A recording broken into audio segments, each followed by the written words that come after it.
بسم اللہ الرحمن الرحیم۔ السلام علیکم ناظرین، کیسے ہیں آپ؟ امید ہے آپ سب خیریت سے ہوں گے۔ اگر آج آپ لوگوں نے درود پاک نہیں پڑھا تو برائے مہربانی درود پاک پڑھ لیجئے۔ آج کا ہمارا واقعہ ہے حضرت آدم علیہ السلام کے بیٹوں قابیل اور حابیل کا واقعہ۔ فرمانے الہی ہے۔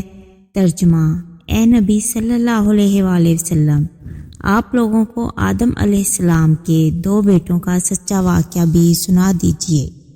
جب ان دونوں نے اللہ کے لیے قربانی پیش کی، ان میں سے ایک کی قربانی تو قبول ہو گئی اور دوسرے کی قبول نہ ہوئی، تو وہ کہنے لگا میں تجھے قتل کر ڈالوں گا۔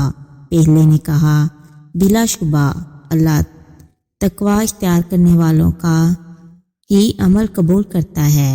اگر تو مجھے قتل کرنے کے لیے اپنا ہاتھ میری طرف بڑھائے گا تو میں تجھے قتل کرنے کے لیے ہرگز اپنا ہاتھ نہ بڑھاؤں گا۔ بے شک میں تو اللہ سے ڈرتا ہوں جو تمام جہانوں کا رب ہے۔ میں تو چاہتا ہوں کہ تم اپنے ذمہ اپنا اور میرا بھی گناہ لے لے اور پھر تو دوزخیوں میں شامل ہو جائے۔ ظالموں کا یہی بدلہ ہے۔ آخرکار اس کے نفس نے اسے اپنے بھائی کے قتل پر آمادہ کر دیا اور اس نے اسے قتل کر ڈالا، بس وہ نقصان اٹھانے والوں میں سے ہو گیا۔ پھر اللہ نے ایک کوا بھیجا جو زمین کھودنے لگا تاکہ اسے دکھائے کہ وہ اپنے بھائی کی لاش کیسے دفنائے۔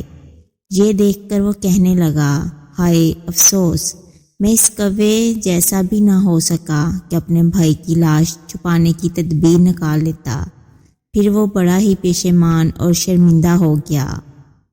اگر آپ کو میری یہ ویڈیو پسند آئے تو اسے لائک اور شیئر کریں، میرے چینل کو سبسکرائب کریں اور کمنٹ سیکشن میں اپنی رائے کا اظہار لازمی کریں۔ شکریہ۔